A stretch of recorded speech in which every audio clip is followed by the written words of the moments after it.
Okay, hey, welcome to the OneRing.net booth. I'm Jim Word, or Matt I. Gamgee. I'm on the volunteer staff here, and we're here with Mark Rosewater, who is the chief designer, the head designer for Magic the Gathering. And particularly here in our Lord of the Rings-ishness, we are really excited about the upcoming release next month for the new Hobbit set. Yes. The companion to what was a huge set release Yes. for all of the Lord of the Rings cards, all but 3 of which I own. And those are really expensive ones. But yeah, we're really interested to hear. Just give us an overview first off, with what you were thinking, what you were trying to design, how long it took. Just the very first Universes Beyond set we ever did. Yeah. The first release was Lord of the Rings. Right. It was a huge hit. Yep. It was a bestseller. People loved it. Yep. And look, there's a little more Middle Earth to go to. And so we had to go do the Hobbit. And so this is the first time we're going back to a Universes Beyond brand. That's right. And so we're excited to do more Middle Earth. Right. And just trying to bring the Hobbit to life. Right. Much like we brought the Lord of the Rings to life. Gotcha. Yeah. Relative to the Lord of the Rings set, it's a smaller release this time around. Do you have multiple releases in mind? No. Just, obviously, Lord of the Rings is 3 books. Right. Hobbit is 1 book. 1 book. And so it's a little bit smaller because Peter Jackson made 3 long movies with it. I know, but we're mining everything we can out of the book. Yeah.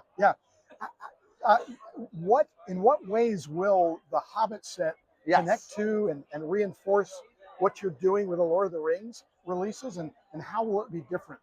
So one of the ideas is we want to make sure that if you're a Lord of the Rings fan and you bought Lord of the Rings and you buy the Hobbit, we want to make sure you can play them together. Right. There are definitely mechanics that work together with each other. Right. And there's also some new things. Okay. Because the Hobbit is not exactly Lord of the Rings. No. Obviously it overlaps in a lot of ways, but they each have their own personality. And so, for example, if you love playing dwarves, right. Lord of the Rings has a dwarf, but this has 13 dwarves. And this has a lot more dwarves. Yeah, I saw in your red collection, you've got a larger number of cards that are dwarves and dragons. So they play together, I guess, pretty well. Yeah, I got that. You've also included some reprints or new versions. I guess. So what we did is, Lord of the Rings was very popular. Yeah. There's a lot of cards that people fell in love with. And now, because we're going back to Middle Earth, we can include them. And so we're doing a special bonus cards that you can get. Right. And we're reconcepting and taking a lot of the classic, most favorite cards that people like from the Lord of the Rings and putting them in the Hobbit. Right. And I see that the art is similar, but different. Yes. And new takes, references. Yeah, definitely. Yeah. Now, one of the things you did with the Lord of the Rings sets, and I was reviewing the cards on the plane ride here. I love the fact that you're doing some unique twists on some of the art in the cards. I'm a collector more than a player. Yeah. So when you're using book covers or some of the seasonal things in Hobbiton or the scenes that you've got, tell us what inspired you for that? What did you leave? What hit the cutting room floor that you wish you could do? Well, some of the things is, so we do a lot of Universes Beyond, and some of them, for example, the scenes we just found have been very fun. Right. And so we're doing scenes for other properties as well, but it works really well. Right. So some of that, we've learned stuff we like, we carried over. Right. Other things are very customized. The book jackets are very, very much this property. Yeah. Because it's trying to capture the fun of sort of the early 70s sort of novel kind. Yeah, it reminded me of some of the funky psychedelic 60s look on some of the Lord of the Rings cards. So that's special for this. So we definitely, we're doing some framework and stuff that's just Lord of the Rings, but we like to have a mix.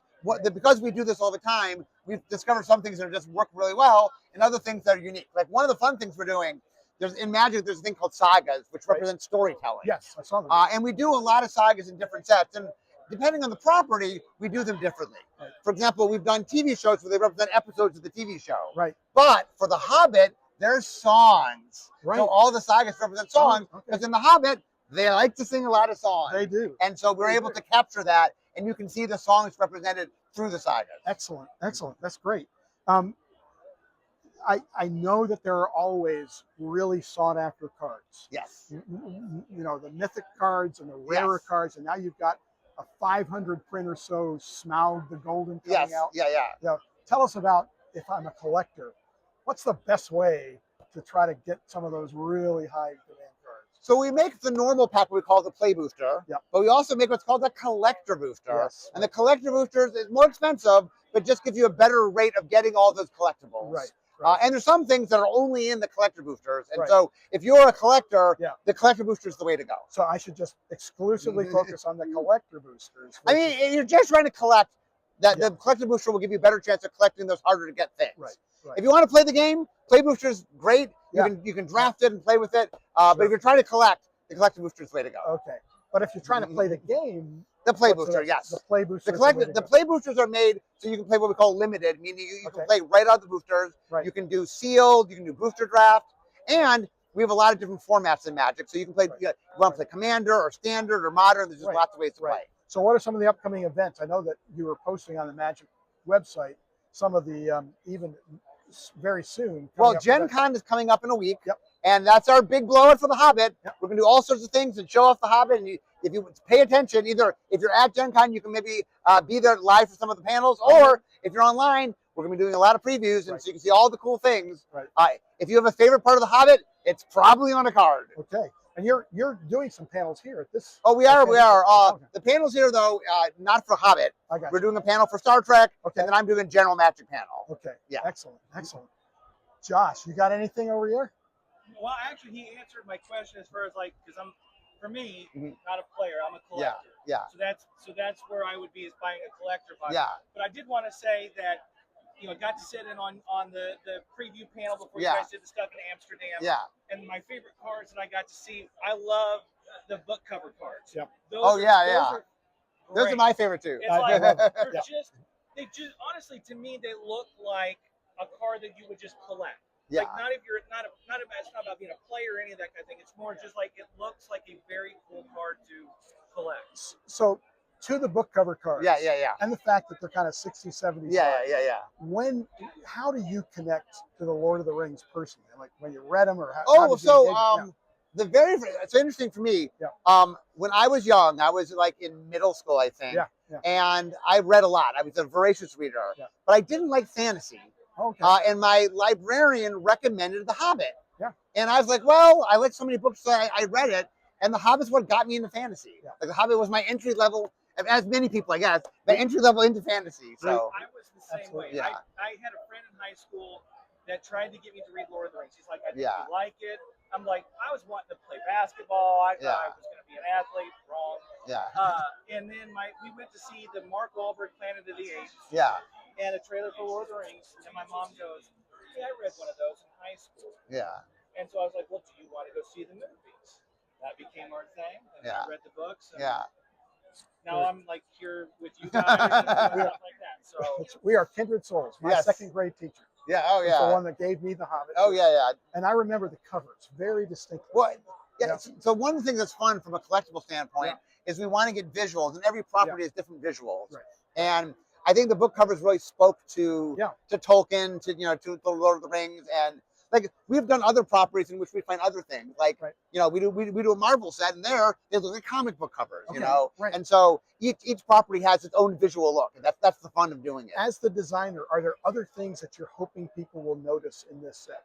So, for example, I noticed the different seasons cards, all with the same basic Hobbit whole look, but with differing versions as you went through the seasons. And I thought, well, that's a really cool idea. I hadn't thought about that. Yeah, I mean, really what we're trying to do is trying to get cool visual things, and that we make a lot of cards, and so we do a lot of different things. And like, what's special about Lord of the Rings? What's special about The Hobbit? How can we do something that specifically appeals to fans of that particular property?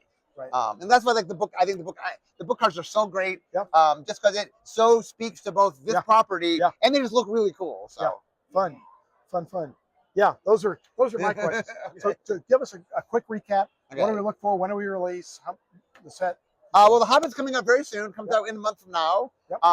It comes out in play boosters or collector boosters. There's lots of ways to play. There'll be a pre-release if you want to go to your local game store and play. But it's just Hobbit coming soon.